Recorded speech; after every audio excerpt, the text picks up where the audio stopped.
नमस्कार, आप देख रहे हैं आर हिंदुस्तान न्यूज। आनंद सक्सेना के साथ खबर झालावाड़ से। 5000 साल पुराना शिवलिंग। राजस्थान के इस मंदिर के कुंड में नहाने से ठीक हो जाते हैं चर्म रोग। इतिहासकार बताते हैं कि कायावर्णेश्वर महादेव मंदिर में मौजूद शिवलिंग की स्थापना महाभारत काल में अर्जुन के पुत्र अभिमन्यु के पौत्र राजा जन्मेजय द्वारा की गई थी।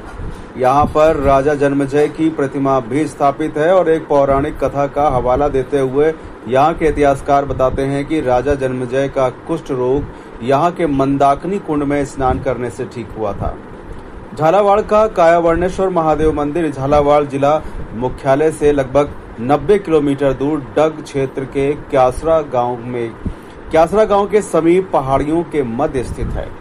एक प्राचीन शिवलिंग जो महाभारत काल का बताया जाता है। शिवलिंग के ठीक नीचे पानी का एक कुंड बना हुआ है, जिसके पानी से स्नान करने से कुष्ठ रोग जैसे चर्म रोग भी दूर हो जाते हैं। यहाँ के इतिहासकार और इन मामलों के जानकार लोग बताते हैं कि यहाँ के लोग खेतों में खड़ी हुई फसल की बीमारियां लगने पर भी यहाँ के पानी का इस्तेमाल करके बीमारियों को दूर भगाते हैं। इस कुंड के पानी को अपने साथ ले जाने के लिए दूर दूर से लोग पहुंचते हैं और भगवान भोले शंकर के दरबार में मन्नत मांग कर जाते हैं। मनोकामना पूरी होने पर वापस यहां आते हैं और भंडारे तथा विशेष पूजा अर्चना का आयोजन करते हैं। इस मंदिर में जानकार लोग बताते हैं कि यहाँ के कुंड के पानी से स्नान करने पर असाध्य चर्म रोग दूर होने के कारण इस मंदिर को कायावर्णेश्वर महादेव मंदिर का नाम मिला है, क्योंकि चर्म रोग दूर होने से मनुष्य की नई काया का निर्माण होता है। एक पौराणिक कथा का हवाला देते हुए यहाँ के इतिहासकार बताते हैं कि राजा जन्मेजय का कुष्ठ रोग यहाँ के मंदाकिनी कुंड में स्नान करने से ठीक हुआ था। स्नान के दौरान ही उन्हें मंदाकिनी कुंड में शिवलिंग मिला था, जिसको राजा जन्मेजय द्वारा यहाँ स्थापित किया गया। मंदाकिनी कुंड यह इलाका जहाँ शिवलिंग स्थापित है पहले कोटा रियासत के अधीन आता था। यह कोटा रियासत के राजाओं द्वारा कई निर्माण कार्य करवाए गए। उसके बाद यह इलाका झालावाड़ रियासत में शामिल हो गया।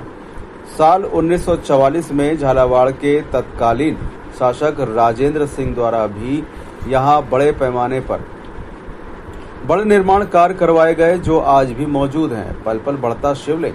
इतिहासकार और यहाँ के पुजारी बताते हैं कि कायावर्णेश्वर महादेव में जो शिवलिंग स्थापित है लगातार बढ़ता रहता है। हालांकि वृद्धि बहुत सूक्ष्म होती है, किंतु हर 12 साल उसका आकार एक जौ के दाने के बराबर बढ़ जाता है। हर 12 वर्ष में जब राजा जन्मेजय द्वारा इस शिवलिंग की स्थापना यहाँ की गई थी, तब इसका आकार अंगूठे के बराबर हुआ करता था। कायावर्णेश्वर महादेव महाभारत काल से लेकर अब तक के हजारों साल के अंतराल में यह लगातार बढ़ता रहा है और इसका आकार फिलहाल लगभग 3 फीट का है। प्रत्येक वर्ष इसको नापा जाता है तो इसके आकार में वृद्धि दिखाई देती है। आपको बता दें कि मिलते हैं कमल पूजा के प्रमाण। जानकारों से प्राप्त जानकारी के अनुसार विश्व मंदिर में 2 बार कमल पूजा सन 1832 और सन 1916 में होने की बात सामने आती है।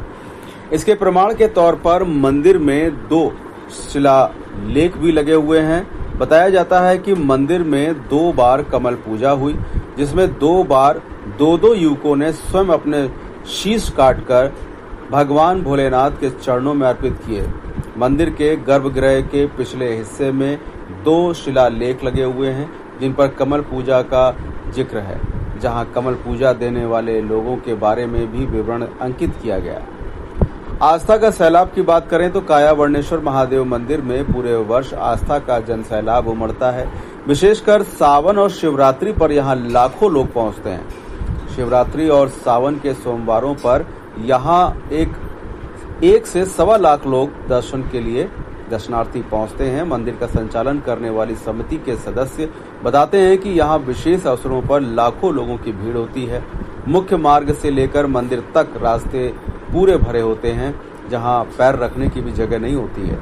मंदिर में दर्शनों के लिए राजस्थान ही नहीं बल्कि संपूर्ण मध्य प्रदेश, गुजरात एवं देश के अन्य हिस्सों से भी लोग यहाँ पहुंचते हैं दर्शन करने के लिए। फिलहाल आप सुरक्षित रहिए, जुड़े रहिए आर हिंदुस्तान से। नमस्कार।